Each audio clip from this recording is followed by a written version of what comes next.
give a warm welcome to the hosts of Alternate Ending. Welcome to Alternate Ending. We're covering good movies, one bad movie at a time. I'm film school dropout Rob Jarostinski. Across from me is our casual moviegoer, Carrie Jarostinski. And joining us via Zoom this time, we've made it to the 21st century. Our critic in residence, Tim Brayton. Why are we Zooming? It's because we are actually recording this podcast as a video cast for posterity. So, plus we miss each other's faces. I did miss your faces, and now that I'm actually seeing them, it's throwing me off my game. And I feel like in retrospect, we could go back to just doing this audio. I think we're going to end up talking over each other a bunch. And no, now we can actually see when the other person is trying to say something. So hopefully we get the cues a little bit better. So instead of talking over Carrie, we're going to be ignoring Carrie. This is what we're going to see from Tim. Which is Tim a very important distinction. I also want to clarify something that's very important to note.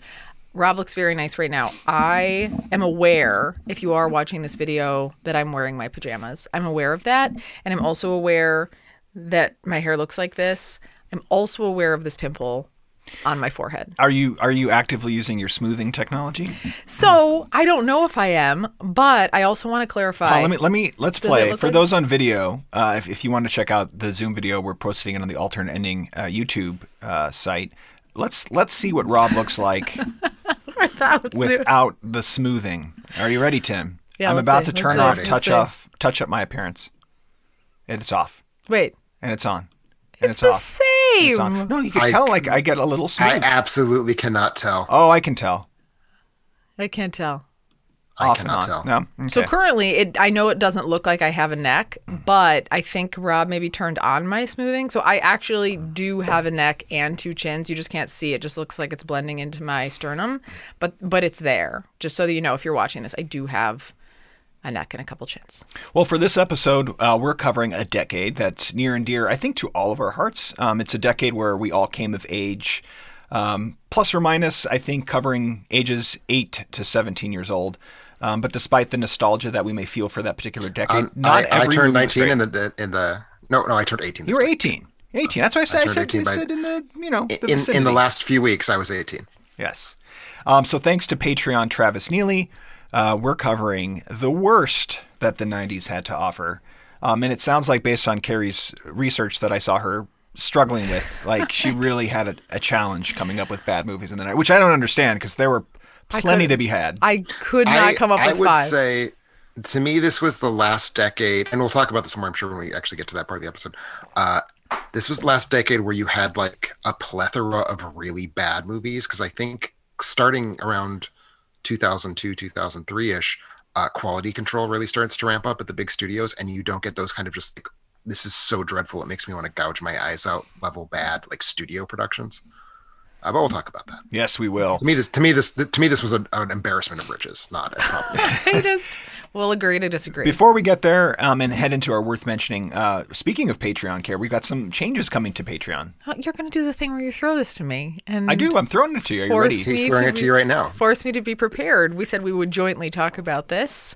So, well, we've been thinking about doing some changes for some time, mainly because we get requests for additional things for Tim, for ourselves. We're all sold out of almost every reward that we have on Patreon. So we've been trying to... And yeah, I would dearly love to be able to say I can offer up more reviews to sell to y'all, but I can't. I'm at capacity with that for now. Maybe later that'll change. So we've met over the last couple of weeks trying to think about like what other rewards can we do? How can we continue to thank you for your generosity that all of our patrons have shown. So we've come up with a couple of little additional things. Care, go for it.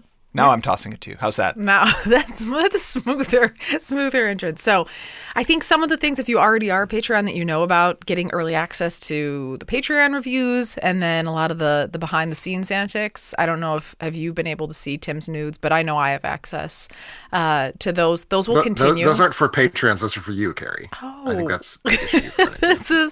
This is awkward. I have been sharing those, and they have been getting positive reviews. So that's the upside there. You were the talk of the town until Chris Evans' penis broke the internet. Did you end up Googling it? The problem is you get a lot of fakes. So I don't know what's real, what's fake. I can tell you. I would absolutely be able to spot a fake. So I had not heard anything about this until this instant. Like, this is what news to me. Do we need to take a break? No. I do need to turn off my camera for a minute.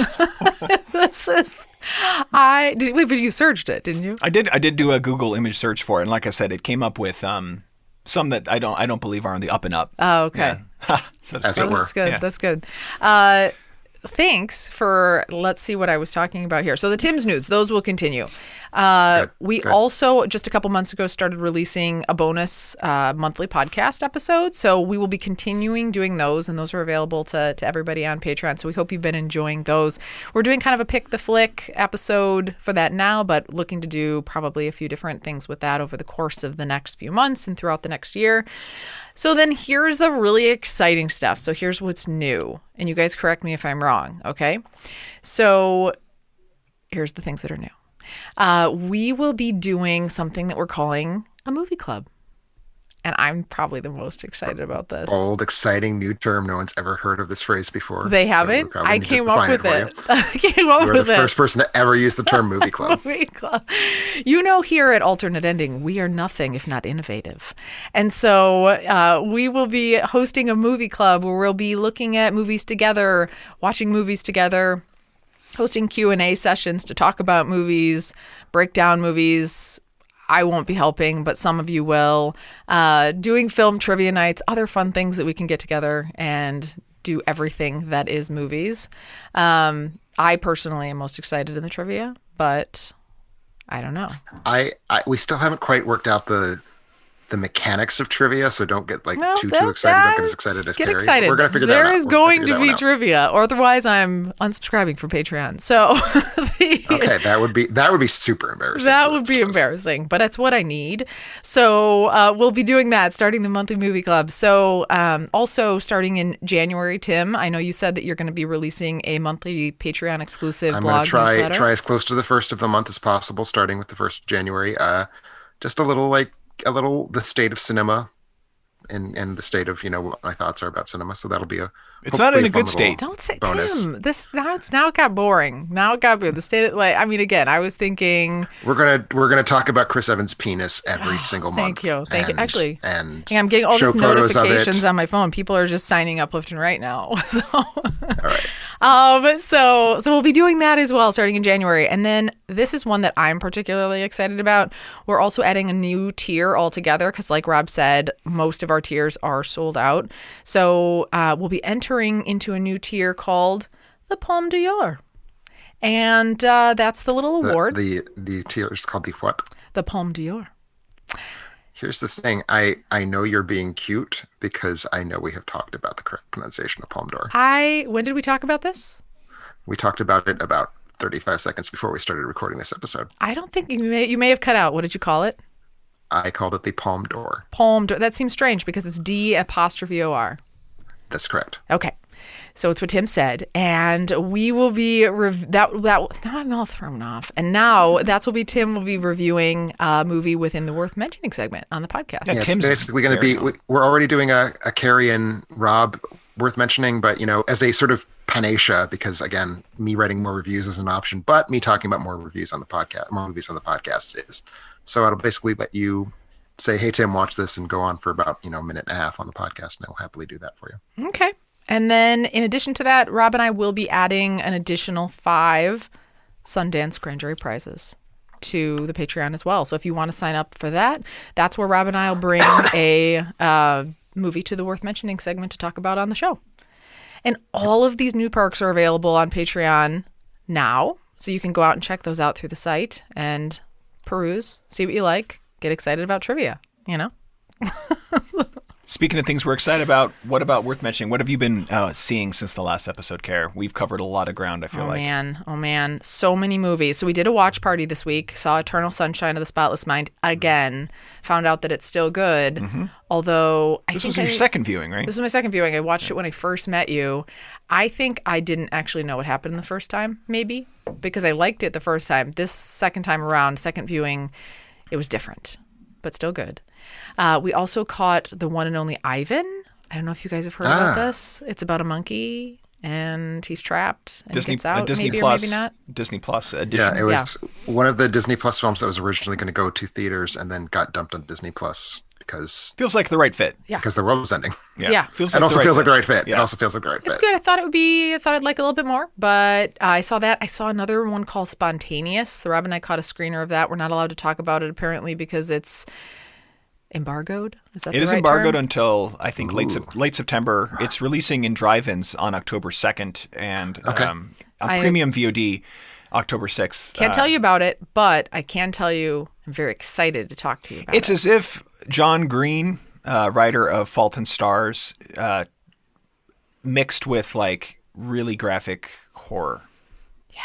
Okay, well, that would Well, I be the can't one thing tell that you. would possibly get me interested in John Green. It may or may not be good. So, I know. I'll never watch that movie. But anyway. You're embargoed. I know, that's why I you're said embargoed. it's neutral. But we're going to be I'm talking. just saying, With, you're embargoed. we're going to be talking with the director Brian Dunfield, who I believe wrote Underwater Tim, the Kristen Stewart, Yes. Ellen Ripley style movie, all underwater. Yes. Which was one of the last movies that I actually saw. I was going in to say, theaters.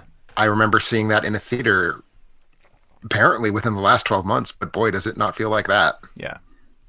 And then I saw Host, which I'm going to bring today to the world. Oh, that's what you're bringing. You're bringing Yeah, Host. I know I'm bringing it's something Host. Tim was looking to catch up with at some point. I'm excited to hear what your thoughts were on that. How about you, Tim? What are you bringing to the table? Or what have you seen and then what are you bringing? What I've seen, I caught up with a couple films from earlier. I haven't reviewed one at the time we're recording this, which is First Cow by Kelly Reichardt, but you should look out for a review for that. Might already be on the site, might be on the site later the day that this episode goes live. Caught up with Fantasy Island from earlier this calendar year, which the review of that is on the site. But I also saw something brand spanking new, and that is also a Disney Plus release, which was their remake of the film Mulan. I saw your review, and I'm worried. I have thoughts about Mulan. I'm The concerned. girls have embargoed us from seeing it until we add a TV to the porch. So That's what you said. yeah, That's what you said. that still is not Hurry on that because it's now like winter, so like get that handled. And Rob, what about you? Well, I saw all the same movies you did, Care. You forgot to mention Tread, which was a documentary that's like a year or two old now.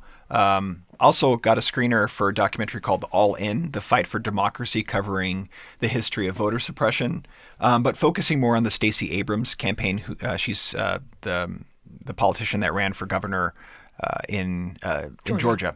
And then also wasn't able to meet with the director. We had time scheduled with the director of Social Dilemma, which is a documentary about the impacts that social media has on our lives. My voice is still recovering, as you can probably tell. It was completely gone when we were supposed to sit down with the director, so fortunately missed out on that opportunity, but a very good documentary just released on Netflix. So you're saying that Carrie is not capable of meeting with the director? That you need to guide her Hey, and help her? she was more than welcome to. I did not bar her from doing so.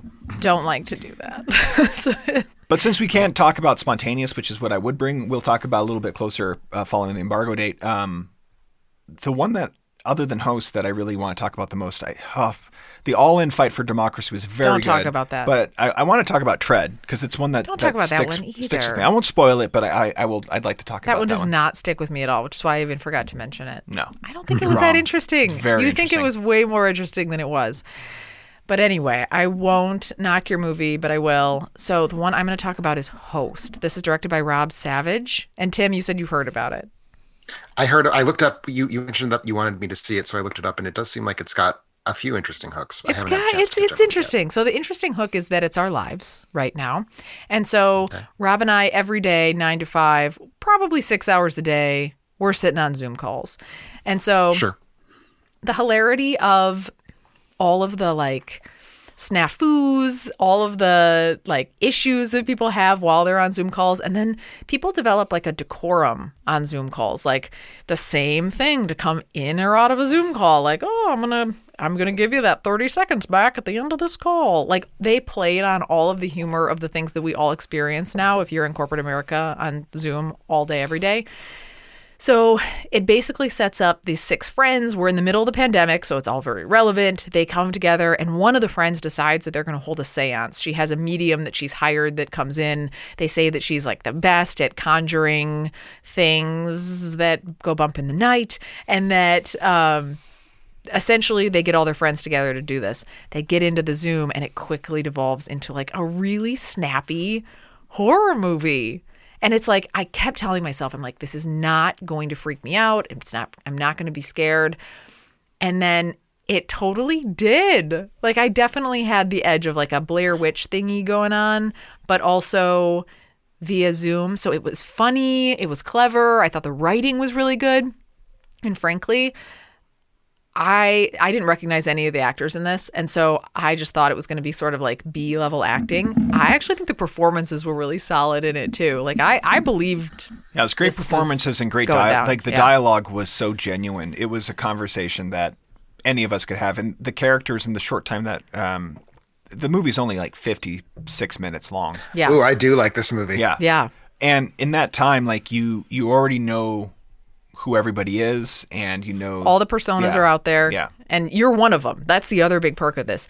You are one of these personas in the room. That's a cool hook. So it's That's like, a good hook. well, maybe I'm not selling you that correctly. I just mean you can probably identify yourself with one of these character types. Like, you've got the silly one, you've got the one that doesn't believe. Oh, so it's not like you're a member of the corporation that's having the Zoom meeting? No. Because that would be a good hook. That would be a bunch better. Well, now I'm disappointed. Now I'm not going to like the movie. But I know. It does kind of feel like, I mean, because you're just watching it on your screen. Right. So you could just be just as easily It feels be part like of it. So anyway, I think it's totally worth checking out. Where did we see this on? It's available for purchase for rent on VOD. On VOD. Yeah. Okay. Totally worth the couple bucks. Yeah. Or is it on Shudder? Might be on Shudder. One or the other. Sorry. I think it's on Shudder. Okay. Yes, I think it might be on Shudder. But Shudder's a dirt cheap streaming service if you like horror. I mean, I still haven't pulled the trigger on it, so I'm being a hypocrite. You just but got it. it's There's, like, yeah. It's a gimme if you like horror. There's so many good gems on there that I have yet to discover. It's worth a couple bucks extra a month. So that's Host. Now, I'm curious. Have you two seen the Unfriended films? No. I don't I'd be think I would curious to like see how those. this I don't compares to know. those. Are you into those? I think they're interesting. I don't think they're good. Yeah. That's all like social media negativity, right? Well, no, it's like this. It's like we're watching someone's like Zoom conversation, and then there's a ghost on the Zoom conversation. Oh, it is. Oh, I thought that was something different. Well, it is. It's the ghost of a girl that got bullied on social media and killed herself. Oh, which is like, okay. That's where it's coming from. Yeah, we'll have to. That's check the this first out, one. too. The second one's different. So now it kind of feels like a ripoff. Part of the reason why I'm so interested in Host is because it's one of the movies, Tim, that you look at and you're like, I could have maybe done this.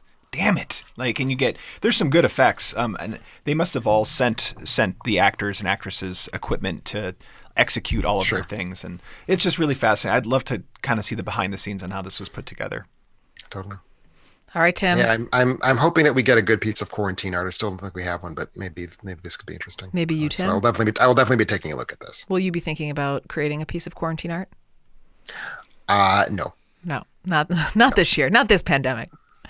No. So maybe a post quarantine art, but not an intra quarantine art. All right, what do you have? So I have the exact opposite of this. It sounds like a very small, scrappy movie. I am looking at a movie made by the largest entertainment corporation in the world as part of their massively successful line of let's remake our animated films only uglier and stupider. This is Mulan, Disney's remake of their 1998 animated film. It was meant to come out in March, right like a week after the first major wave of theater closures. They kept pushing it basically every single time that Tenet set a release date. Mulan set a release date for 14 days later. They finally gave up. They moved it to Disney Plus with a very controversial and groundbreaking $30 PVOD surcharge on top of already being a Disney Plus subscriber. So a lot of chatter going on whether this is going to like result in great things for Disney or terrible things. Are people going to pay $30 to see one movie? Especially since Disney's already announced that Mulan will be free to all Disney Plus subscribers by the end of 2020. And I will say this, before the film came out, I won't say I had high hopes, because I think I've been trained not to have high hopes for these Disney live action remakes. I did think it looked better than any of them have looked for quite some time. It looked like it had good cinematography. It looked like it had good costumes. It looks like it had good sets, possibly some good action sequences. And now that I've seen it, I will definitely say it had fantastic sets. So 1 out of 4 ain't bad. It's a terrible movie. It's so bad. Oh, I'm so heartbroken. I was very depressed. It's this very Oh, I was gonna say, in the vacuum of knowing that, like, imagine there is no animated version of Mulan, like, it's still a terrible movie, or are you a little bit bitter? No, because like it actually did one of the things that I would want it to do to improve on the original, which is to cut out the talking dragon, who I think is awful in the animated version. So he's gone. Much less of a fantasy, though still a bit of a fantasy. There's still like a witch. It's this very like stiffly written, like it's trying very hard to kind of have this like arch theatrical, like this is what people spoke like in ancient China sort of vibe. The dialogue just clatters. It doesn't have any sort of ring of truth. The actors don't really know what to do with it. Pretty big cast, a lot of people in it who you'd recognize. Donnie Yen, Jet Li are both in this. Gong Li is in this. The only two people who really like felt like, oh, this is a good performance to me were Sima and Rosalind Chow, who play Mulan's parents. And they were both like sort of warm and friendly and made me feel like there was a human core to this. But for the most part, the actors just feel completely lost in their parts. And it has this like really strange relation. Like the movie exists because Disney wanted to break into the Chinese marketplace, but it has this extremely weird American-centric view of China. Like there's this concept called qi, which is basically the energy. It's kind of what George Lucas was drawing from when he created the Force for Star Wars. So like qi moves through all of us. We all have access to it. Any of us can like manipulate it. And in the film, qi is presented as this very arcane, esoteric thing that you have to have like inborn powers in order to work with. It's like, that's just one thing where the movie has completely missed the boat of the culture that it's in theory pitching itself directly towards. So there's that. The action is really just boring. And like, it's drawing from the wuxia genre of Chinese action films, things like in the not far, but like back in the 70s, you have things like Dragon Inn and A Touch of Zen. More recently, we have things like Hero and House of Flying Daggers that are all part of this genre. And it's just not good. Like it's just such a sanded off, boring version of that genre. And on top of all of that, it would be potentially not too much of an exaggeration to say that by virtue of filming this movie, Disney is complicit in war crimes. So that's a thing too. Like they shot this in a region relatively near to where the Chinese government was committing an active genocide against the Uyghur people. So wow. So it's bad, and it is morally objectionable, and it costs $30. So to me, this is a slam dunk. Don't recommend it. If you didn't know all of those things that you just said, how much more would you like it? Because I have this feeling I'm really worried I'm going to like it, and then I'm not going to be able to tell anybody. the dialogue, the acting, the ugly cinematography, the ugly costumes, and the bad action, I would know about by watching it. Like those aren't things that I... But tell me, does this happen where somebody is feeling weak and unempowered and like they need to rise up and they get that power and there's music in the background? No. Mulan has all the power she ever needs at the start of the film. She's more like Elsa. Like she has power and she's sort of obliged to hide it. Oh, okay. But she doesn't have to train. There's no training. Like she doesn't need to train. She's already a genius whiz kid. I see. Because I like the train. I like the training. So okay. There's also no songs. Although you hear cameos from the music, and there's also some of the lines from "I'll Make a Man Out of You" are used in dialogue. Yeah. But no songs. It's not a music. Well, that's very disappointing. I was kind of looking forward to christening our new area. I was excited about it. Well, I mean, you still are going to have to because you've promised it to your daughters. Committed. So, I'm bringing a documentary called Tread to the table. I just checked; it's a 2020 release, so fairly new. Okay. It focuses on a bit of news that occurred, I think, right around the time Ronald Reagan passed away. So it already kind of left the news cycle as soon as it hit. But it focuses on a man in the mountainous town of Granby, Colorado. And even speaking to a few friends from Colorado, they never even heard of this situation that occurred. But this man felt like he was being persecuted by the town. And the documentary presents it even-handed. Like the first half of the documentary is really kind of taking his perspective, and you start thinking like, well, maybe there is this kind of just group mentality of like everybody against him, and then the second half is more like, no, he was kind of a nut job, but he's this amazing welder and world-class welder, and he builds a creation to take back to bring vengeance back to the town. And the way this documentary is shot, they have a lot of vengeance for what? He bought a plot of land, and he's a wacko. He's a wacko. For sure. They were mad. He was trying. They wouldn't let him, like, they were going to charge him an arm and leg to connect to the sewer and to the water. He was like an angry old man. He was trying to sell the land, and the town council was being very difficult. And it's very possible that they were, it was like a, gentleman's, just a club of locals, and they were trying to keep this outsider on the outside. It's very possible that was true. He certainly, the main kind of focal point of this, certainly felt that way. We've got access to his recorded tapes that he made prior to embarking on what he ended up doing. And then we've got a lot of news footage of when this occurred, which I don't remember what year this actually happened, 2004. But what the documentary does really well is recreate some things as well too. And it's like you almost tip your cap to the guy for being so dedicated and so motivated to do what he did. But it's egregious. Everybody would agree with you on I that. know, but there's I don't it's know. what happens when a person is pushed to the, whether deservedly or not, like feels as though he's pushed to the limit. Yeah. And what he does with it is just so interesting and so unique. And no, you carry. Oh, I forgot you can see me. Sorry. Yeah. Well, I can always see you. Now other people can see you too. But I don't want to give away. It's in the, like, what he does is in the byline of the movie. But I think the less you know about it, the more amazing it is when you see it. But he actually, it's on the cover. He builds like a. Stop talking. Well, it's right on the. Just don't. Okay, I won't say it. I won't say it. Tread. It's Tread on Netflix. You can pretty easily not see the cover at this point. That's true. Tread on Netflix. It's worth. Tread on Netflix. Yeah. Or not. Don't tread on Netflix, but. The movie is called Tread. On Netflix. They're a wicked corporation.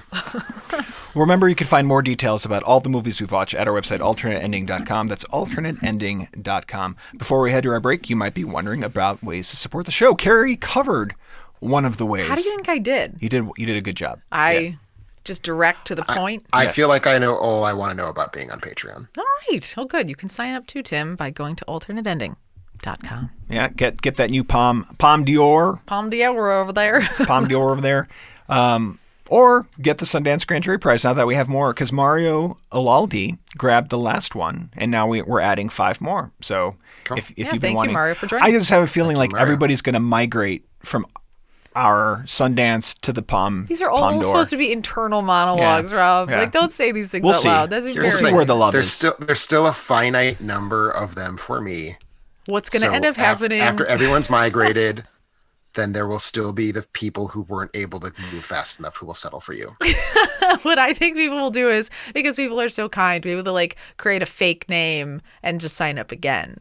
Maybe. That's what I'm hoping you do, so that my feelings aren't hurt. But neither here nor there, our feelings won't be hurt if you want the Palm D'Or. Carrie's feelings will be very badly hurt. But I won't tell you. I also want to thank Rob's won't. I won't be. I have no feelings. Also want to thank all of our listeners who support the show and make their Amazon purchases through our site. Doing it is easy. Just go to our website, alternateending.com. Click on our Amazon banner and seamlessly go about your purchases. All proceeds go to making our show better. Since our last episode, here were the things that were purchased. A ton of groceries again. Thank you for the groceries. And thank you for eating. A lot of organic veggies, Thanks for eating milk, healthy. eggs. Yeah, we've got some healthy eaters on here too. Even got the 100% grade A maple syrup. I like that stuff. I don't. Yeah, what do you like, Karen? I like Watch her catch herself. I She's know. realizing what she likes. Madam Jemima. I don't know. Is that proper term now? Madam? I actually don't know what it's Jemima? what it's become since. I don't know It's either. going to become something new, but more to the point, it tastes like Amazing. poison, so you shouldn't eat it. Yeah, it's just corn syrup. It's so good. Rob gets the stuff. It's so thin. And It's corn syrup with fake maple flavor. Mm-hmm. I love it. Love it. Rob likes the thin stuff that just makes everything soggy. I was so excited. I was in the store yesterday and they have a new product, maple cream Oreos. And whenever I go to Canada, I always get maple cream, like these little maple leaf shaped cookies. Sure. And they're so good. And I was so excited to see that that Oreos had this flavor coming out, so I didn't have to like go to Canada, which I never do because Canada's now not letting Americans in. But it was artificial maple flavoring, and it completely ruined my mood because like I don't want fake ass maple. I want good maple. Send them my way. I want fake ass maple. Also had some during COVID time. Got to make sure you're stocked up on that liquid hand soap, 32 ounces of that. We also had a Hercule Poirot mystery. I've been thinking a lot about Hercule Poirot. Have you? Yeah, I've got the new Jungle Cruise movie coming out. Why have you been thinking about Knives Out? Literally not one thing to do with Jungle Cruise and Hercule Poirot do not overlap. Wait, isn't the Jungle... Oh, not Jungle Cruise. Murder on the Nile. Excuse me, Murder on the Nile. I was confusing the two. Death. Yes, Death on the Nile. Yes. Aldous Huxley, a biography. French All-in-One for Dummies with CD. Kara, that didn't help you pronounce Pomme d'Or at all. Oui. Yeah. Also had a Cooler Master Gold Full Modular 80+ Gold Certified 650 watt power supply. Essentials Medical Supply Rehab Cushion for sitting on. Maybe someone's got some roids. That's okay. Everyone gets those. Rob, Mrs. Myers, those, I've had something on my butt. Scented soy aromatherapy candles. MedPride I like powder the free. Mrs. Myers product. I think it's good stuff. Oh, it's good? Okay. That's the candle? I'm a fan of Mrs. Myers. For your prostate exams, nitrile exam gloves, large, a box of 100. The Scotch Brite Value Pack lint rollers. But they were specifically for prostates? No. Oh. No, I added that. I was going to say, because I use gloves for many reasons, prostate exams being only one of them. We also have the Viva multi-surface cloth. Choose your own paper towel size. Some more MREs. Someone ran out of those. Some Balance aromatherapy, calming and stress relief, essential oils. Essential medical supply rehab cushion. Oh, we got another one of those. I hope My you're goodness. okay. Yeah. Let us know. Yeah, they needed to double up on that.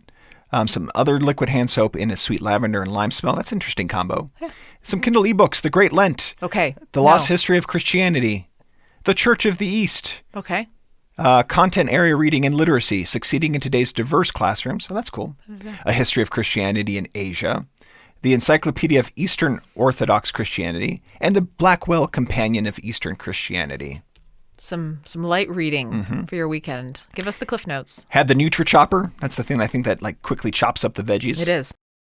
Outdoor recreation purchase, some proper tactical duty belt. Someone going to town. I don't know. Maybe it's the tread guy. Could be. Yeah, tread guy building some things with his tactical duty belt. I don't think he is. I don't think it is the tread guy. Something, Carrie, you learned about on our excursion bicycling, getting a new inner tube for your bike and changing it out. My flat tire. Your flat tire, yeah. Would you actually do that now that you've seen how it works to do that? Would you try to attempt that? I can't fathom somebody changing their own tire. It seemed like an impossibility, but the guy did it in like 5 seconds. If I was stranded with no phone, I realized I would have to just sustain myself on grass and leaves and bugs until somebody found me. There's no way I'm getting that. Sounds like an exciting adventure, though. I think you should try it out. Give it a whirl. Also had Isle of Dogs Couture Royal Jelly Dog Shampoo for thin or shitting coats. You're cold or whatever is made. You said it's made it sound like you said shitting coats. Oh, it did. It did sound like you said shitting coats. It did. He did say that actually. That's what it is. On video on demand, someone clicked through and got Dead Calm. I think that was one of our recent recommendations for something.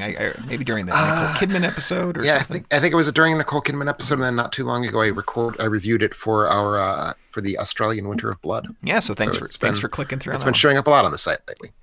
Also on Blu-ray and DVD, Godfather Part 2 on Blu-ray. I've heard Godfather Part 3 is being re-edited because Francis Ford Coppola is bored, I guess. I don't know.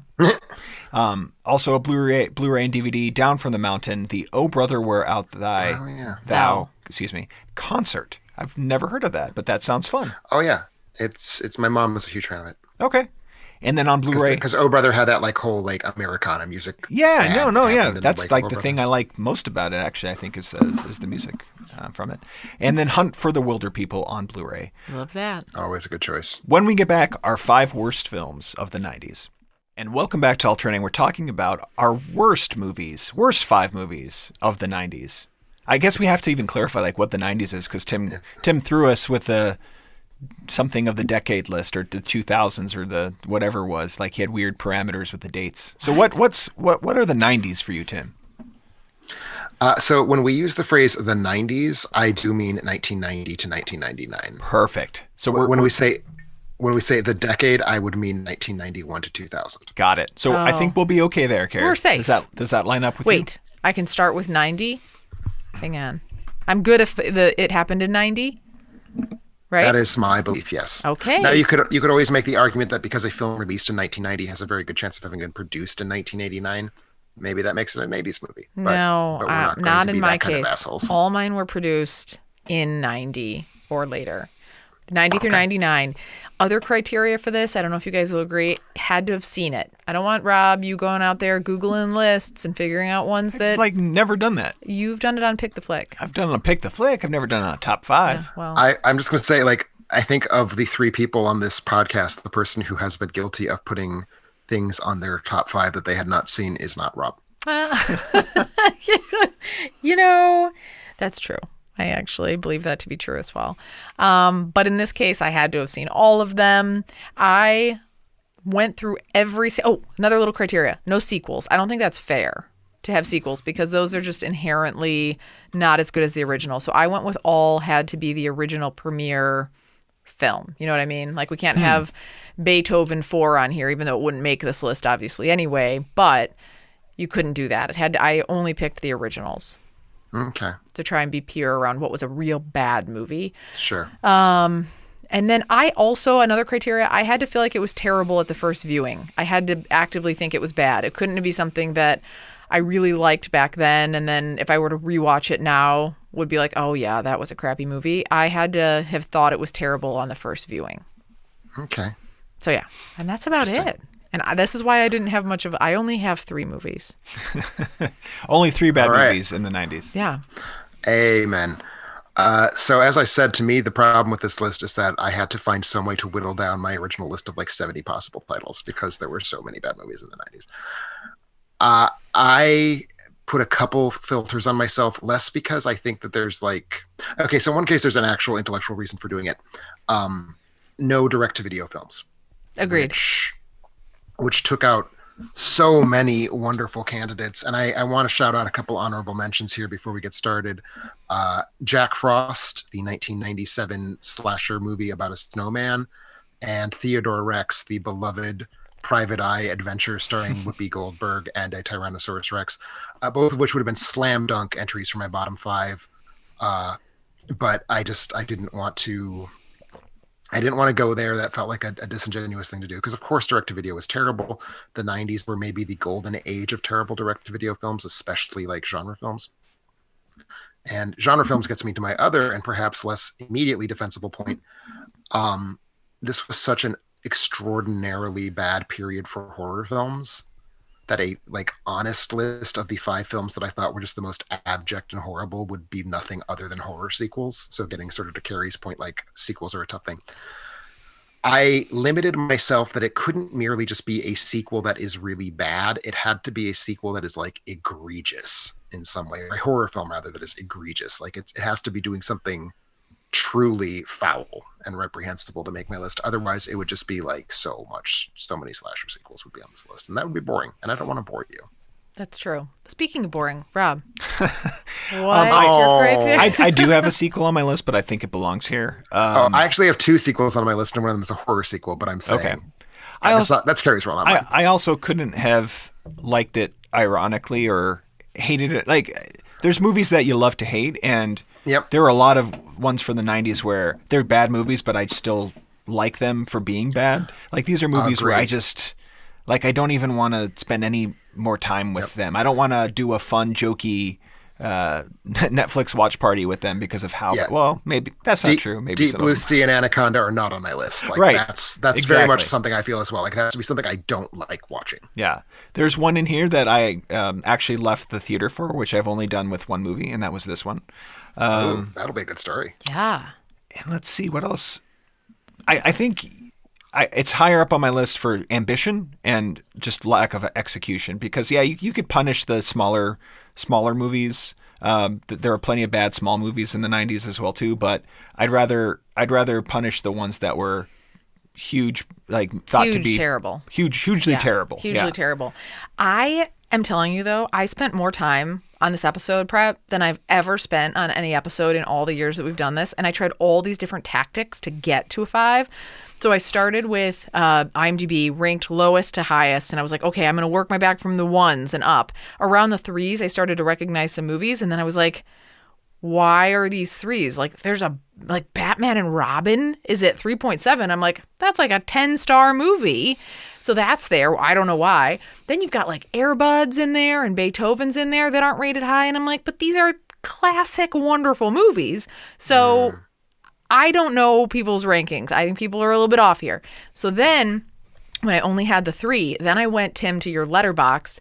I searched by the decade and then sorted your most favorite. I sorted your highest rated to lowest. And I'm like, oh, there's got to be one in here.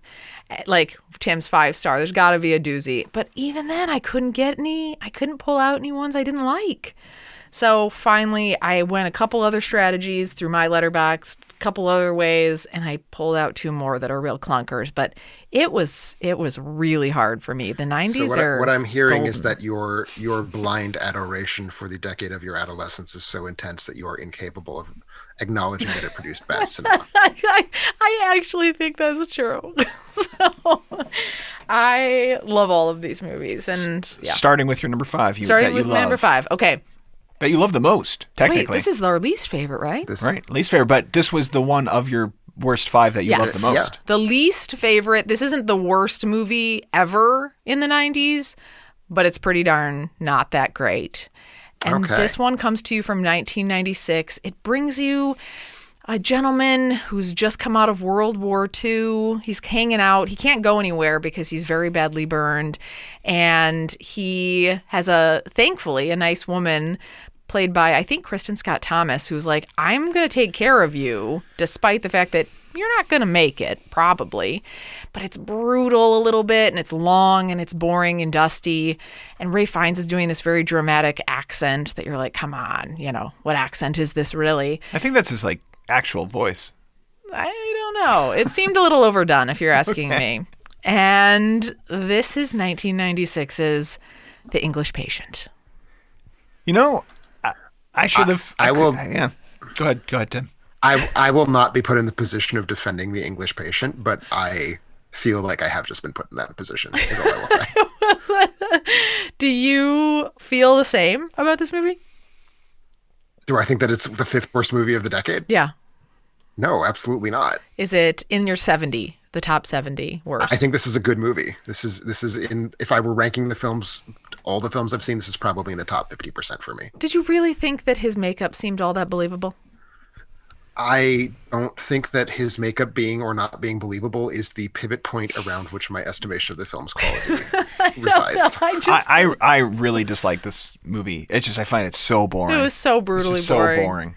I don't know if it's like, I don't know if it's Juliette the worst Binoche movie. is this. I would never recommend this to somebody. And I think somebody did recommend it to us. Maybe that's why we watched it.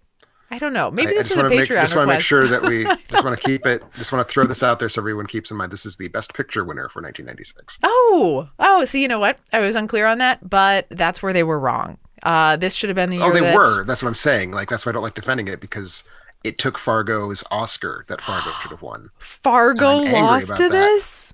Oh, Yes. yeah. See, and I would agree with that. See, and that's another reason I'm mad at it. So that's why it's number 5 on my list. The English Patient, Best Picture winner from 1996. Worst movie of the decade. I am going to not get mad at you solely because you made it very clear that you actually have a bottom 3 and then 2 just films that you stuck onto it. So that's right. But I'm okay. It's still. I'm okay. You're I'm not okay. even mad. I'm not even mad. Don't okay. upset. Are you crying? I think you No, are. no, I'm fine. I'm not mad. I'm not even a little bit mad. Okay. Actually. Not even one bit. That was a movie No, quote. not even a little bit. So it's not on either of your lists, but Tim, what is your number 5? And it better not be. What is my number 5? Air Bud. It better not be. Don't say Air Bud. Oh no, my list. Air Bud is not a good film. It is in fact even a terrible film. But it is not. It's not the kind of burn your soul into ash level bad that I think the bulk of my bottom 5 and really the bulk of my bottom 30 would be. So I tried to get a little cross section of different kinds of films. Like I said, a true bottom 5 would be nothing but slasher sequels, and I'm not going that route. So I just tried to have like different things that make me hate a movie intensely. And for this, I am going to pick what I believe to be the least funny comedy, I should say, that I have ever paid money to see in a theater. probably the first time that I walked out of a film in the recognition that I could be betrayed by a film that I thought was going to be fun based on the personnel that went into making it. And this is the 1998 parody of The Fugitive, Wrongfully Accused, starring Leslie Nielsen, written and directed by Pat Proft. A film that I'd seen Leslie Nielsen comedies. Are they the best thing in the world? They're not. But, I still was like, oh, Leslie Nielsen's going to be in a parody. It must be a good thing. Keep in mind, this was still 3 years after his terrible, terrible Dracula film for Mel Brooks. So I still found it in me to feel some level of optimism for Leslie Nielsen. At this point, after this film, I can no longer do that. It is pain. It is short, thank God. It's like under 90 minutes long. But every one of those 90 minutes is like watching someone cracking jokes at a funeral. It is so Have you seen this, Rob? painful. I have, and in fact, if you probably kept yourself to one Leslie. There's a few Leslie Nielsens that could have made the list. I don't know if Spy Hard was made in the 90s. It was, I think. Spy Hard was, although I think compared to Wrongfully Accused, Spy Hard is a sparkling masterpiece. And did you like And this it's one? bad. No, Let's be I clear. also didn't like this. Okay. I could have easily had one of those two on here, and also the Dracula one for that matter. The Dracula one did make my bake-off list, but between this and the Dracula one, this is, I think, clearly the worst of the two. So far, good picks. I think your fifth one, Rob, is on my list. I'm going to venture to say. So my number 5 is hard because it's something as a series is near and dear to my heart, and I was super excited about this. This is my sequel. When it came out, I really wanted to like it, Yeah. but it just doesn't make any sense. Does it have a dog? No, there's no dog in this at all. There's no dog. So you don't have to worry about Beethoven being in this. They're talking about 1991's Highlander Part Two. Oh. Let me break down some of the plot. Already we have Highlanders, which are these immortal people. I think it's all men in the movie, like the first movie. I don't remember any women. But that's neither here nor there. So there are these immortals. You're born and you find out you're immortal. And you're like drawn to try to fight each other and cut off the other person's head, and then you inherit. Because there can be only one. There could be only one. That's the quote that I use a Yeah. lot. Yep. And fast forward to the year, I don't know, the future. Connor McLeod, who was our protagonist from the first movie, has become the one. Okay. There's no other Highlanders left, and he's slowly aging. Did he chop everybody's heads off? He got everybody's head. Okay. It's the future. The ozone Not good. situation is bad. Apparently, he's smart enough where he helps co-invent some sort of like protection. But How it's does he like co-invent, though, if there's no one else there? No, he's Well, there's all other the normal there's no humans. Highlanders. There's no Highlanders left. oh, No okay. There's more no immortals. immortals. Not all immortals are from the Oh, Highlands. I thought he killed off the world. Thank you. There Okay. are no more immortals left. Got it. Okay. And so now he's just aging, and the world is suffering. It's kind of falling into tough times, and he invents something to protect the ozone layer, and he deploys like a laser beam field. But people are kind of mad at him because it's also taken out the sun. That's not ideal. Not ideal. You need that, yeah. And then, so already kind of crazy. Yeah. And then now we come to find there's aliens. Yeah. And come to find that not only are there aliens, but the immortals were all aliens. It just doesn't This is all adding up for me personally. It sounds it kind of just good. doesn't make any sense. And it's very frustrating for someone who loved the original Highlander and actually the television show. And Television show's legit. for it to have taken a direction like this. It's directed by Russell McCall. Is it the same guy who did the first one, or it's same different? director as the first one. Same director. Same director Yeah. as the first. What? How does that happen then? How do you deviate writing? if it's so bad? Oh. Who knows the screenplay for this one? So there's one and only one reason, Rob, that this is not on my bottom 5 rather, which is that I have not been able to finish this movie. Wow. I was like an hour into it, and I was like, literally anything I could be doing with my life would be superior to finishing this movie. Now, that was in my younger days when I made healthy choices like that. Obviously, today, I would not merely watch it, but build a multi-week film festival, like blogging festival around it.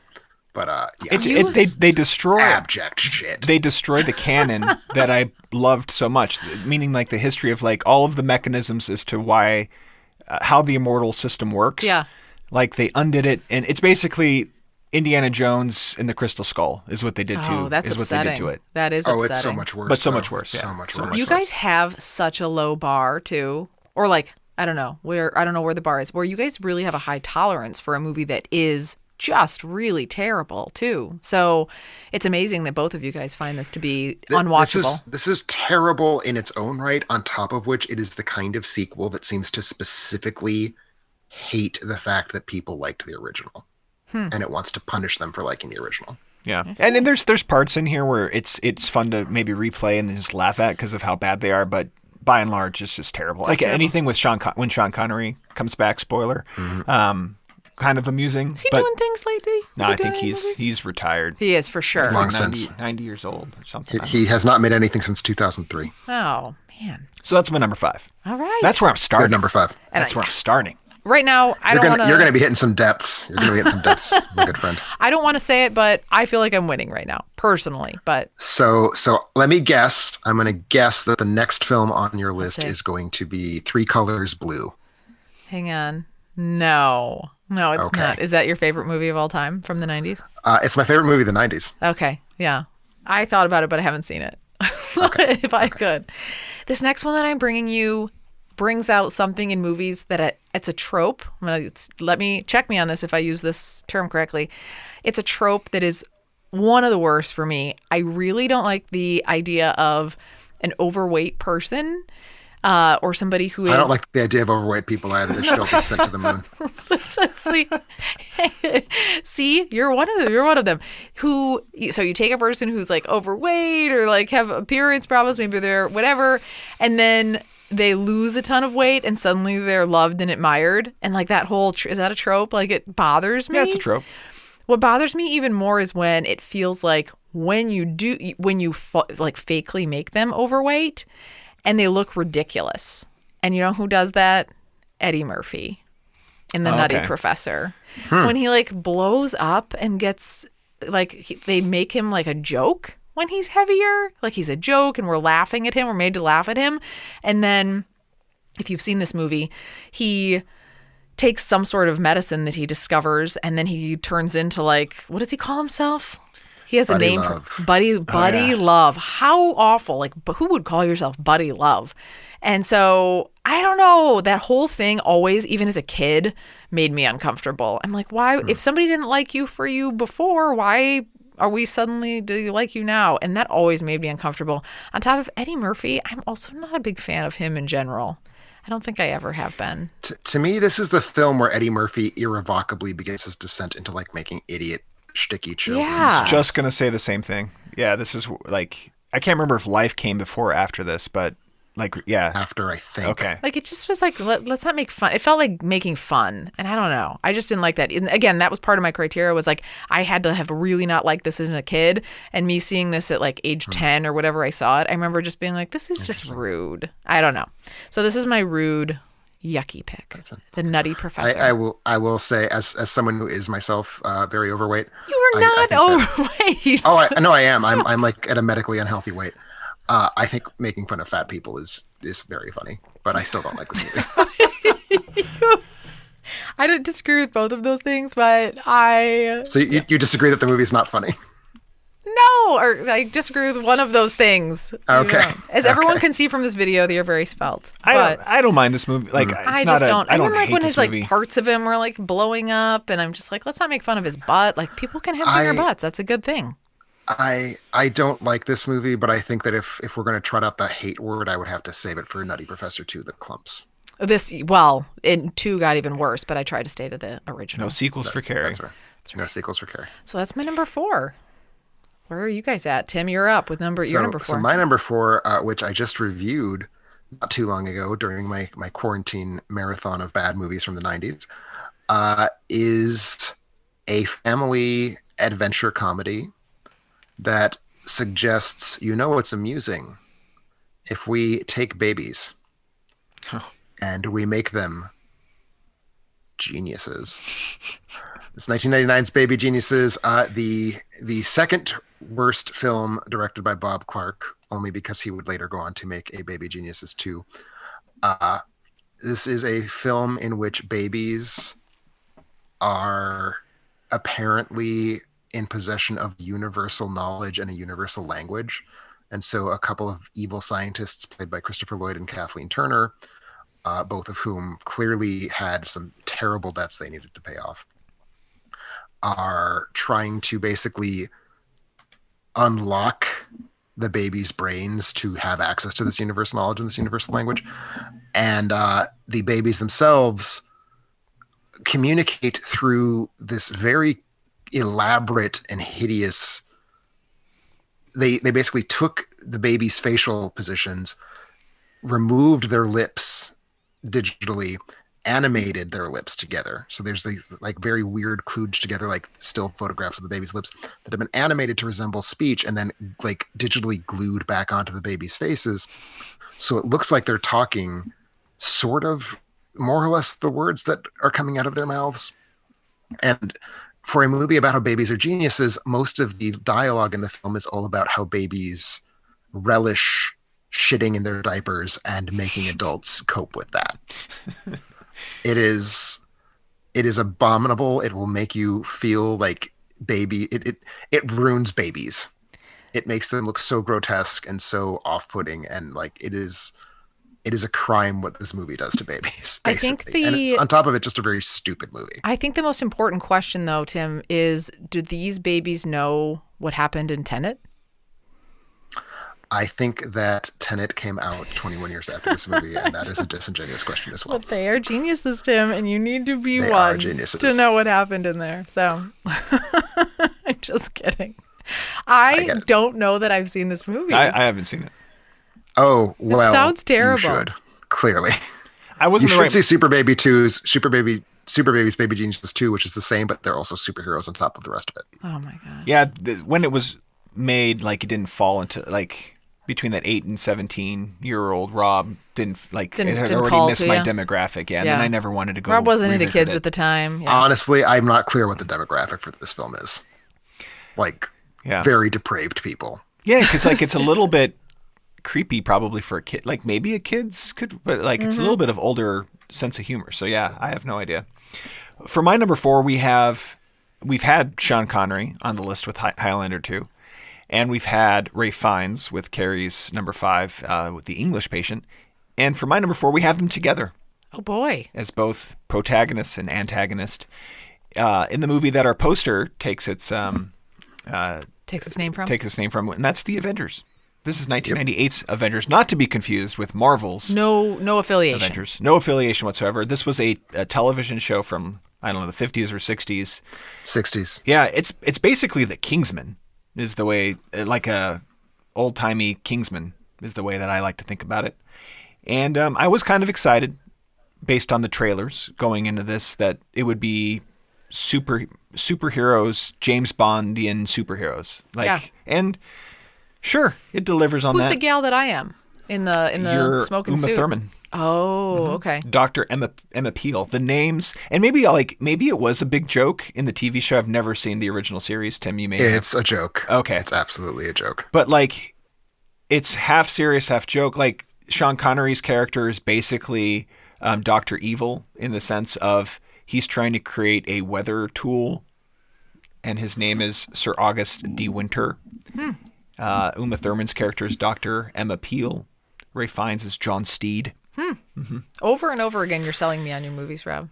And I will say the joke of Emma Peel, just for those who are not up on their BBC internal slang, M appeal, like the letter M followed by the word appeal, was what they referred to as how are we going to get men? Like what is the male appeal of this film? So M appeal is literally like the embodiment of M appeal.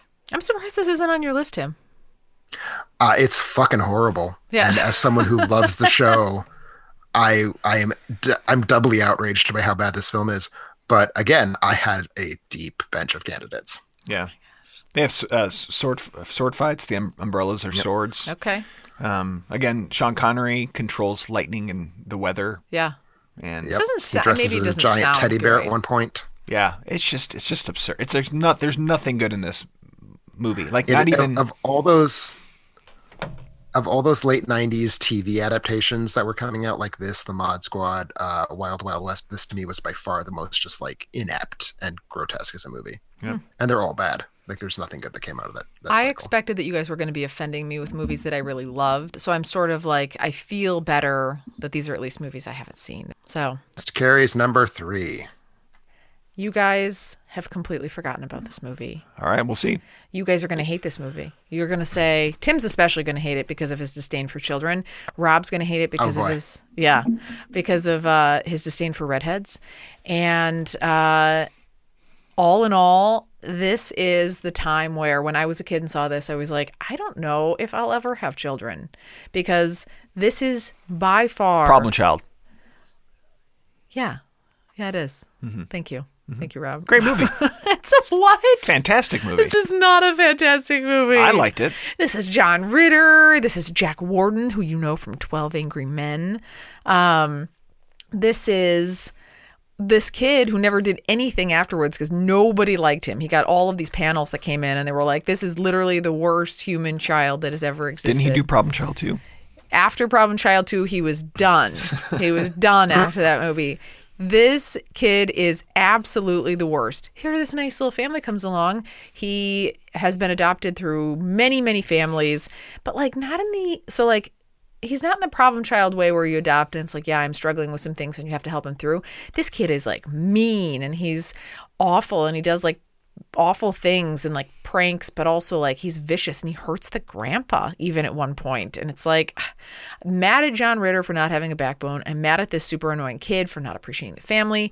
This kid's face is just like the perfect diabolical monster. And I just remember being like, this movie I will never watch again. I never watched Problem Child 2. I'm gonna lay that out there. You should, because he meets his match with another problem child. Is he cut into pieces with a machete in Problem Child 2? Is he, Rob? No. It sounds like that might be the only thing that would get Carrie in the door. Yeah. I thought this movie was yucko. I was just like, ugh. And as a kid, I was like, I'll never watch this again. And this kid is so rude. And that's why it's my number 3, because this kid's rude. Rudeness seems to be a very animating criterion for you to regard a film as bad, is what I'm getting. I'm realizing I wore some pretty thick rose-colored glasses in the 90s, for sure, going through this, but neither here nor there. This one stood out to me. I have not seen this film, and I am probably never going to see this film. I will say this was the directorial debut of Dennis Dugan, who has gone on to make only bad films, so it would not surprise me at all to hear that this is just an absolute complete piece of shit. Is there any percentage of you that ever considers having children? Any percent, even 1%? No. Well, Okay. 1%, sure. The 1%. Well, this will. If you'll let me have 1%. This will just nip that 1% away. You're just like, all right. If you could have ended up with a child, you would just be like, and then what's the return policy? And you never could return them, and it's just because you wouldn't do that. So that's why I'm saying that you would never return a child. It was just painful and awful, and someone did recently, I believe. That sparked a lot of outrage. Oh, really? Yeah. Yeah, they were a YouTube star, and not a star, but they were like a YouTube family. A YouTube personality, and they adopted a kid, and then like all of a sudden, months later, like they weren't talking about the kid, and the kid wasn't showing up, so people were worried, and then they finally came out and said, yeah, it just didn't work out. And we returned. Were they shut off from YouTube? That's astonishing. They received a lot of backlash. I think they're still doing stuff. Wow. You should definitely read up on that article. After this episode, Rob, I'm going to share with you my personal thoughts about that, but I don't. Wow. Really wow. I mean, are your personal thoughts that's a really good thing to do? Because otherwise, I think it's probably a safe place. Safe place. I don't want to offend. Just in case those people who returned your kid are listening, I don't want to offend. That's but fair. So this is just the worst. Problem Child, 1990, right on the cusp of the 90s. Problem Child. Skip it. So Tim, not on your list, but what is your number 3? So my number 3, I promised I wasn't going to include too many horror films because it would be too easy, but I have to include the theatrically released horror film from the 90s that just most thoroughly pisses me off. This is from 1995, arguably the single worst year for English language horror cinema since English language horror cinema started. Like, The 90s, again, were a bad decade, but they really bottomed out in 95, right before Scream came along and kind of revived the commercial fate of the genre a little bit. This is a sequel. This is the 6th film in a franchise.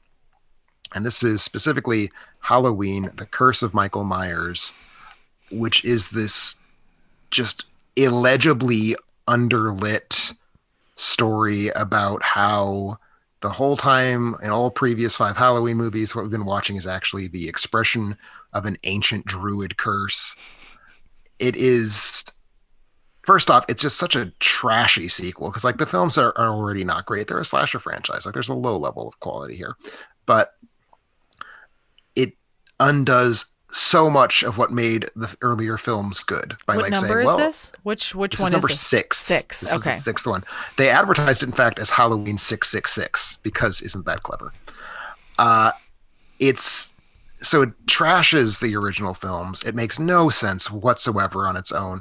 In fact, many years later, they finally released commercially what's called the producer's cut, which was basically an attempt to make something out of this material that at least like registered as a narrative in some way. I haven't seen the producer's cut. I need to at some point, but it's just horribly confusing, horribly hard to look at. Donald Pleasance is on death's door, and he's just so sad and haggard and unpleasant looking.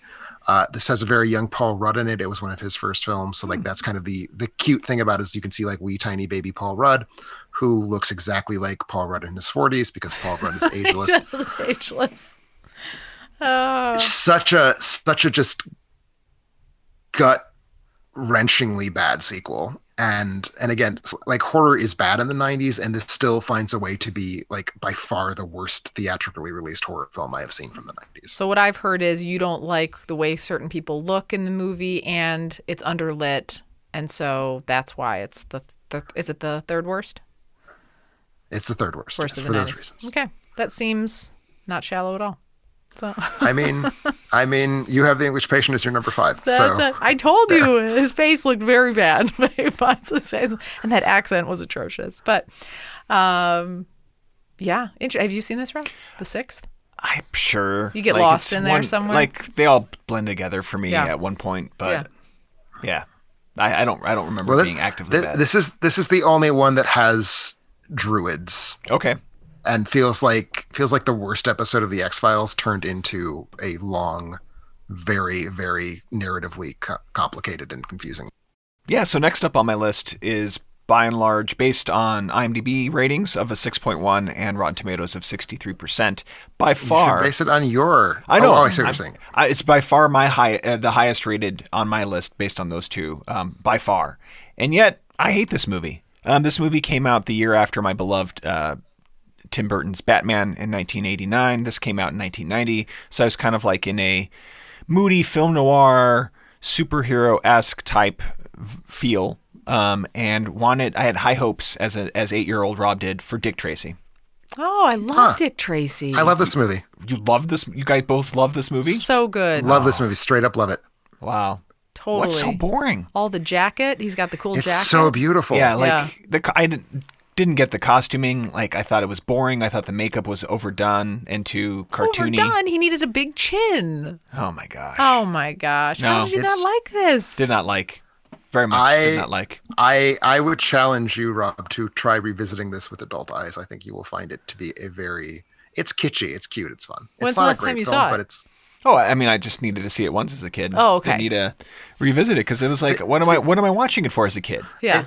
If you're a kid going to watch it because you think it's going to be another Batman, of course you're not going to like it. If you're an adult watching it because you think it's going to be a feisty and visually exciting adaptation of Charles Gould's four-color comic strip, you might find it to be very That's exactly what I was going to is say. my thought. To be fair, like I'm looking at the colors and like some of the shots from it, like it does look like it's actually very well shot and the colors do pop off the screen. But it's just as a kid, I'm looking for action and Right. Yeah. And that's what I'm saying. You are now not a kid, but rather a man. But Tim, he still really looks for those things. That's the problem. I'm going to throw down that this is Al Pacino's last great performance. Wow. Okay. I did like him in the movie that you didn't see, but I'm blanking on what it's called. Where he's that musician, that retired musician. Oh, I can't think of what that's called. Tony Bennett type. Yeah. musician. Anyway, that was my number 3. So of the ones that we've mentioned so far, that one seems to have sparked the biggest controversy. Well, no, there's also the Best Picture winner being on the list. I think we all support agree you that there. I support you that I don't like The English Patient. I definitely like Dick Tracy better than The English Patient. Wow. Okay. So far I'm on the outs here. Okay. Yeah. Yes. Oh, no, but that makes it good. He liked it more. Yeah, he likes mine more, and it doesn't belong on a top 5 worst. I think your pick, Carrie, your pick, I object to less than I object to Rob's pick. I see. All right. Here's one both of you are definitely not going to object to. And I don't know if right now, if me bringing this movie up sparks any sort of social issues. I don't know. So you tell me, Tim. You're always good at keeping me on point for that. But what if I told you that as a part of sort of a little bit of a research project, that in order for this research to be complete, the person who was going to carry the child could not, and the only person that could is Arnold Schwarzenegger. And you don't watch bad movies, is what I'm getting. This is a terrible movie. It's not a good movie. Yeah, it's not good. Stupid. This is stupid. It was so stupid. And so, but again, like, I'm not against this. Like, if you want to, whoever wants to be pregnant can be pregnant. I'm very supportive of equal opportunity pregnancy, but I don't like Arnold Schwarzenegger carrying a baby. If anyone, I would have rather had Danny DeVito do it personally, but I don't love Danny DeVito in general either in certain things. What you are missing is that the incongruity is that Arnold Schwarzenegger is a large, muscular bodybuilder. And therefore, it is funny for him to have a pregnant belly. I get that. But I can't remember how it ended. Did he have a C-section? Yeah, that would be. I assume he did not shoot the baby out of his dick hole. Okay. Well, I'm sure it could have come out of the other hole, right? You know. I mean, you're the one who's had 2 babies. You tell me if that's a possibility. I don't know. I found out in college that there were 3. This movie's problematic because, like, I don't buy a love story between him and Emma Thompson. Like, certainly not. Yeah, certainly not. I was just Arnold disturbed watching as an Arnold intellectual, as a like, yeah. Not. Well, I mean, that's meant to be silly, though. Yeah, like, that's yeah. part of the gag, is that he's like a brainy scientist. I didn't like this. The whole thing at the time made me feel like, ugh, like this just feels weird to see Arnold like that. It felt weird. This movie, I thought was like you said, I just felt like it was stupid. I didn't like the premise of it. I don't know. I was really hoping for some of the fire and magic that happened in Twins. So right. to bring it forward, but it's had clearly none of that. To me, this is a quintessential 2.5-star movie. It's like it's just very there. Yeah, it's harmless. I don't know. I don't. It doesn't make me mad. Yeah. It doesn't make me angry that it exists. I mean, very few things make me mad, but I definitely left and was like, ugh, I'm never watching this again. Is what I said right afterwards. I hope you said it in that very pseudo-British tone of voice. I did it in Ray Fiennes' accent from The English Patient. Excellent. Very happy to hear that. So that's my number 2. So Tim, that's your number 2, right? So my number 2, so you see, this is why I'm thrown by yours, because I do hate this movie, and it makes me angry, and it makes me want to punch things and light myself on fire. This is quite possibly in a very, very, very steep competition. This might be the worst film ever based on a video game. This is 1997's Mortal Kombat: Annihilation, the sequel to the earlier Mortal Kombat that was directed by Paul W. S. Anderson, who I think that might be the best comic book or video game movie ever made. And this is directed by John R. Leonetti, who would later go on to make one of my least favorite films of the 2010s, Annabelle. So just a real fucking shitty director all around, I think is the story here. He'll love to know that. This is... So at the end of the first Mortal Kombat, the Mortal Combatants have learned that they have, like, basically the alien invading force that has been sort of rumbled about throughout the whole movie arrives. The second film finds them having to stop. Like, they basically have to have a tournament against the aliens to save the world from this invasion. And it's impossible to tell what happens. That is the only way I can think to put it. Every scene exists like in this black void where it has no real connection to any other space, and sort of characters just wander in and they have fights and they wander out. I cannot tell you basically what's going on. I cannot tell you who is involved for the most part. The characters routinely so it's Mortal Kombat, so there's all these like effects driven fighting things, like people who turn into lizards and such. The CGI here is surely a candidate for the worst CGI in any theatrically released film of the 90s. It is so ugly. It looks so fake. It exists so far away from the reality of the characters. The acting, the acting was not good in the first one, and now it's just even worse because the script is worse and the directing is worse. It's just mud. It's just this painful, inept, inexplicable, illegible piece of just burning garbage that I hate it. Would you compare it at all to The Raid?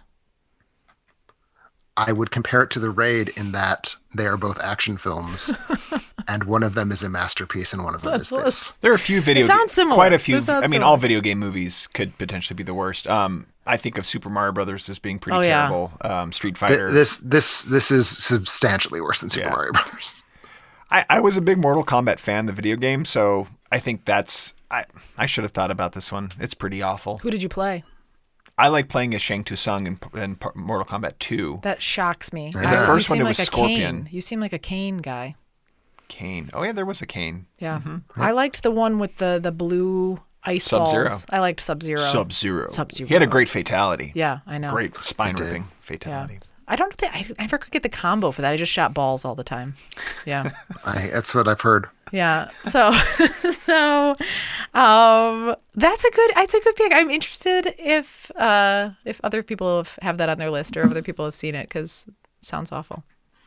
I'm very hard to make my number 2 is more grounded in a reality. A reality that brings together tremendous acting talent.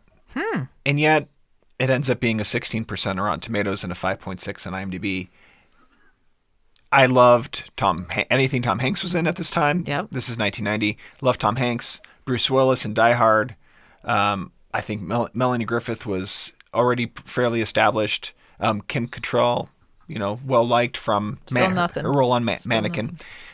Nobody talks about this movie, and I'm afraid I'm going to love it. I think everybody wants to forget that it exists. It's directed by a talented individual. I don't particularly like Brian De Palma's films, but it's directed by Brian De Palma. And yeah, it makes no sense to me. Still watching it now. I've revisited it because I thought maybe with kids' eyes, like I just didn't know what the hell was happening. But it's just a terrible movie. And I'm talking about the Bonfire of the Vanities. It's like poorly cast because this is not a role for Tom Hanks. So the extremely not. Yeah. It's the premise is after his mistress runs over a young teen, a Wall Street hotshot sees his life unravel in the spotlight, and it's just that's not Tom Hanks. Is it the only bad Tom Hanks movie you've ever seen? No, I can't think of other ones right now. You can't. The Da Vinci Code is bad. That is definitely false. What's the one where he goes to Saudi Arabia? The king, yeah. That was the Hologram for the King. Yes, Hologram for the that King. was not very That's good. very bad. I will say. I will agree. But yeah, even his like quirky ones where around this time frame where he's what's the one where he's the Volunteers. Yeah. I like the Volunteers with John Candy, and they're trapped.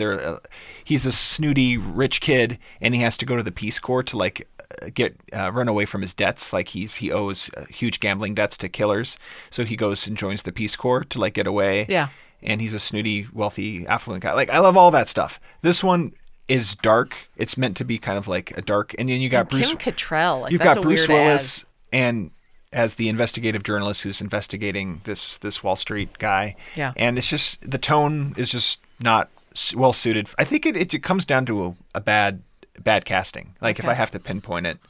I don't know, Tim, when is the last time you saw this, or what do you think about it? I have never seen this film. Okay. Write that down. I adore the book. I think that it's based on a really, really tremendous novel. I have read the making of this movie. It's a book by Julie Salomon called The Devil's Candy, and it makes it sound like it is possibly the most incompetent film shoot in history. Like it's such, like, The Devil's Candy is a terrific read, and Rob, I think you'd get a kick out of it if you hate the movie this much. It sounds literally unwatchable. Is based it on what I've read is the and book heard. does the book have tones of like a dark comedy in it, or is it Oh, purely the book is absolutely a dark comedy. okay? Yeah, and just Tom Hanks doing dark comedy is tough. I know people really love him in the Coen Brothers movie, Which one? The Lady Killers. The Lady Killers. Like I don't like him. I don't like that. Playing bad guys. Yeah. It's just not. It doesn't work for me. I So, agree. Yeah, Anyway. I like him in The Lady Killers quite a lot, but also there's a difference between Tom Hanks is playing a bad guy and Tom Hanks is playing this particular character. And I think, honestly, all three of the leads just sound so wildly miscast for what their characters are. Yep. Yeah. So that's my number 2. Don't recommend you ever catching up with it, Tim, unless someone maybe does it worth mentioning. Patreon. Yeah, Worth Patreon worth mentioning. Yeah, mentioning for you. that's right. God damn it! Don't give them Do that. hints. So I feel bad about something right now. I actually have a real bad guy. That doesn't sound that bad, but this is a real bad guy in the movie and in life for my number 1 here. And here's the thing. When I was taking notes on this movie, I put a joke in here and I called him Elliot Raper. And I did it as a joke and I can't go back to what his actual name is. And now it feels like distasteful and I didn't want to say that joke, but I don't have his actual name. And yet here we are. And here we are. So that's his name, and that is what he is both in real life and not in the movie, as he plays a man who is dead. And he's got these 3 children, though. He wants to make sure that they're going to be financially set, even though he's dead. So he has to go back and he finds this scientist so that they can keep him alive a little bit longer, enough to like finish this financial deal so that he can give his kids money so that they'll be set after he's like really gone. And that is everyone that we know, our Ghost Dad. number 1 annoying spouse, Robert Jarosinski. This is Ghost Dad, 1990. This is Bill Cosby, who is the rapist. And that's the reference. But what's his name? Elliot, what is it? Got that. I'm looking that up right now. Elliot? I have not seen this film and frankly see very little reason to. Oh my God, Sidney Poitier directed this film? Yeah. Jesus Christ. Elliot Hopper. Oh, Hopper. So it's not Elliot. It's Elliot Hopper. So the joke is there to be made. The joke presents itself. I get it. No, it felt close when I was doing it, but then I was like, I don't like that word. I don't want to say it, but I didn't have any other options then. Hopper so. is a terrible word. I agree with you. That's right. Very, very unbecoming. I've seen this. No. I don't remember it being terrible. It is so bad. It's so cheesy. So his wife's gone. So like she's already dead. He's like half ghost, half not ghost, and he has to go out and like come see his kids, and he's like sort of holding on so that he can like finish this job. It's terrible. He's terrible. The movie's terrible. Never see this movie. What do you mean you didn't think this was terrible? Is it because you love Bill Cosby? I just don't remember.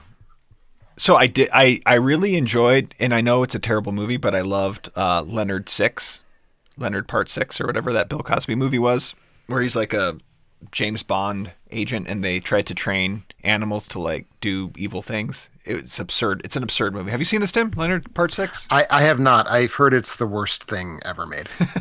So for some reason I like that. And so when Ghost Dad came out, I had my folks rent it and we watched it together, and I don't have any memory, positive or negative, about it. So that's why it just doesn't ring any bells. I get it. But I have not seen Ghost Dad. I have not seen Leonard Part 6. Oh my gosh. Pick the flick. Here we go. What is the pick your fucking worst Bill Cosby movie? Like, what's even going to be the topic? Rapiest movie, Bill Cosby. We'll send you Ghost Dad. I just think it's terrible, and I think that you should never, ever see it, actually. Well, that's my plan. So don't give our So I fucking will. readers hints, and don't talk about pick the flick. Jesus. All right. So that's my number 1, which I feel confidently that I'm sitting the best right now. What is your number 1? Oh, you're Tim? for sure not. Don't even worry about that. No, this is worse. No, I'm just saying, like, of all the lists right now, yours has the most good movies on it. I guess each of you have one good movie on your lists. I am the only one who has no good movies on my list. Although I'm sure some people would take exception with my number 1, and I don't know if either of you are among some people. My number 1 is not, I think, the actual worst, like most inept, most badly made film on my list. Certainly Annihilation sets a really incredibly high bar for that to clear. It is, however, the film on my list that just makes me angriest and makes me hate the people who made it the most, from the director to the stars to the studio. It takes something that I treasure very much and pisses on it and insults it and makes it seem like the stuff of hideous mockery. I am referring to the Looney Tunes, who are completely despoiled by the horrible 1996 sports movie Space Jam, which I am aware people have nostalgia for, and those people are wrong and should be banished from polite society. I still have the poster. It's still packed away in my stuff from childhood that I had on my wall of Space Jam. But anyway, keep going on, Tim. I see nothing else to say about it. I think the film is bad in its own right, and Michael Jordan is a very terrible actor, in addition to being a very terrible human being, as we have since learned. The whole movie transparently feels like a branding exercise and a feature-length commercial, all of which bother me, to be sure, but what really just gets up my ass is this takes the Looney Tunes, who I think are the quintessential contribution of American animation to like cinema art, and makes them these just awful, unfunny 90s like brands, and the gags are beneath their dignity and the plot is beneath their dignity. And I find the whole thing profoundly objectionable. I mean, I think one person agrees with you. That's yourself.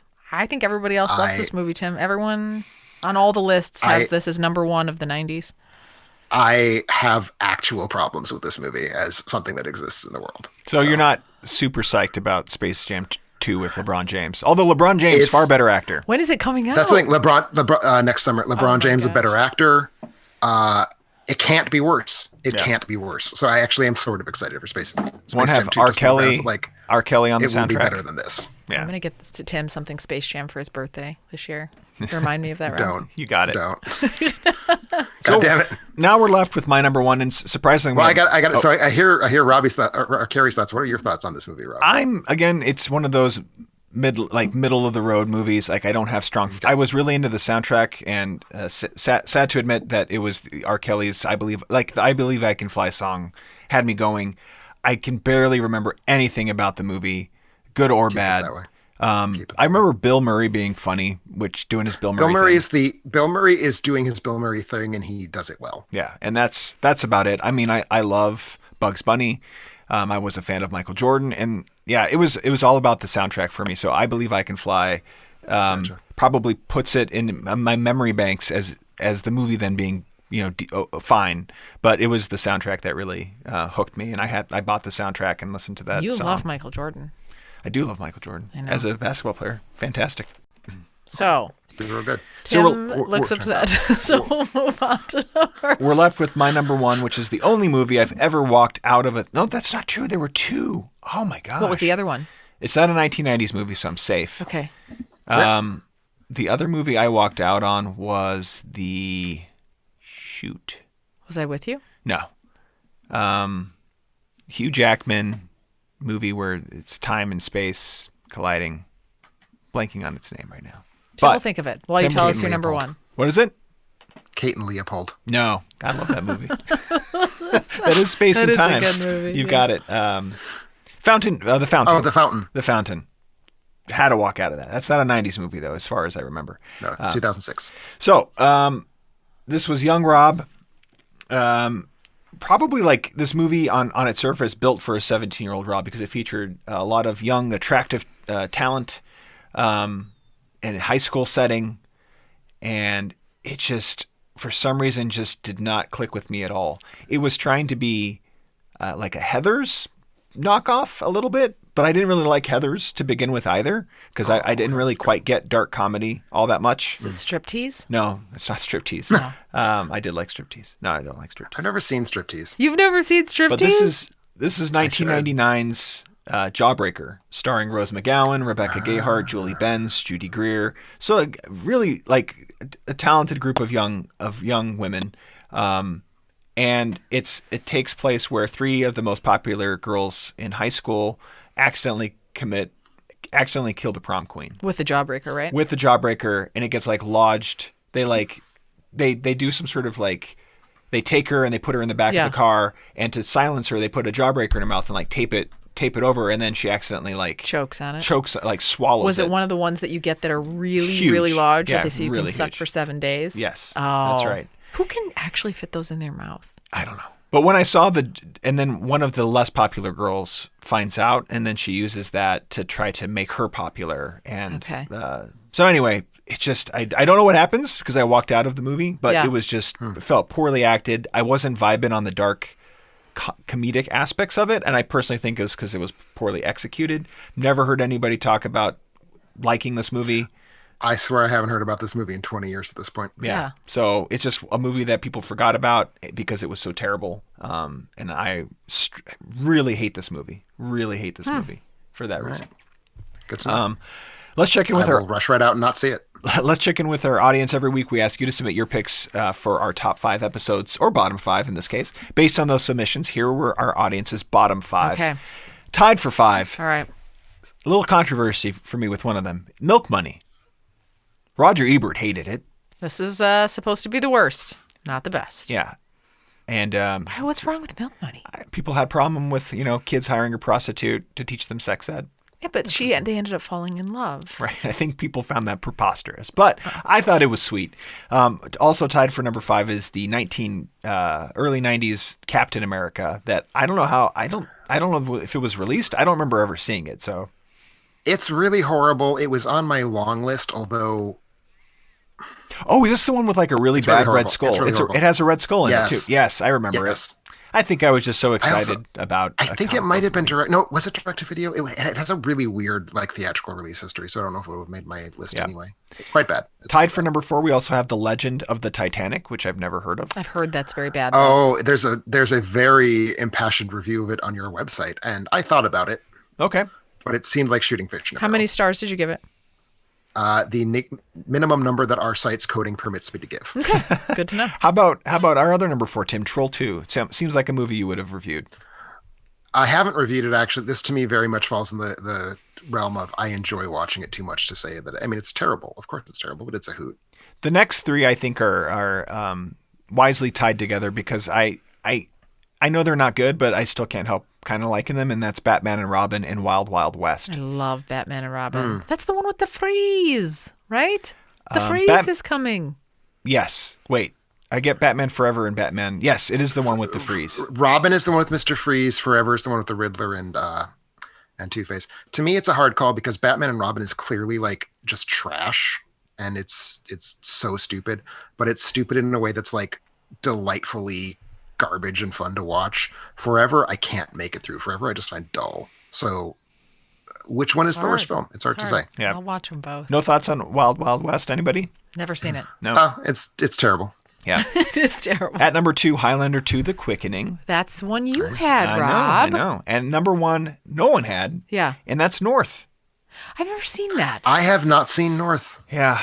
Have you? I think I have vague recollections of it. You blocked it out. Yeah. I have strong recollections of Roger Ebert's review of it, which is one of his all-time classic pans, but I have never seen the film. Yeah. I just remember George Costanza being in it, in a block of ice Is or Elijah something. Wood too? Elijah Wood. Yeah. Yep, he's North. Yeah. Yeah, we'll have to catch that just to confirm the accuracy of this list.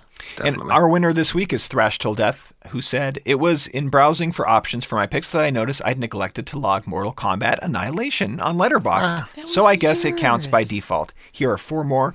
Thrash Till Death had Universal Soldier, The Return. I think I've seen it. I agree. It's not a good movie. Spawn. Just can't Spawn was help. on my list of possibilities. I can't help but like it, but yes, it's so terrible. The Captain America that we talked about, and then Highlander 2 The Quickening. Oh, man. Yes. All right. Thank you, Thrash Till Death. Send us an email at contact@alternateending.com for details on how to claim your free Amazon movie rental. If you want to win a free Amazon movie rental like Thrash Till Death, be on the lookout for our top 5 episodes, or bottom 5 episodes for that matter. In closing, I want to thank everybody for listening. Head out to our Facebook page and like it. Check out Twitter, where we're tweeting all the time. Alternateending.com. You'll find all our movie reviews, podcasts, and more.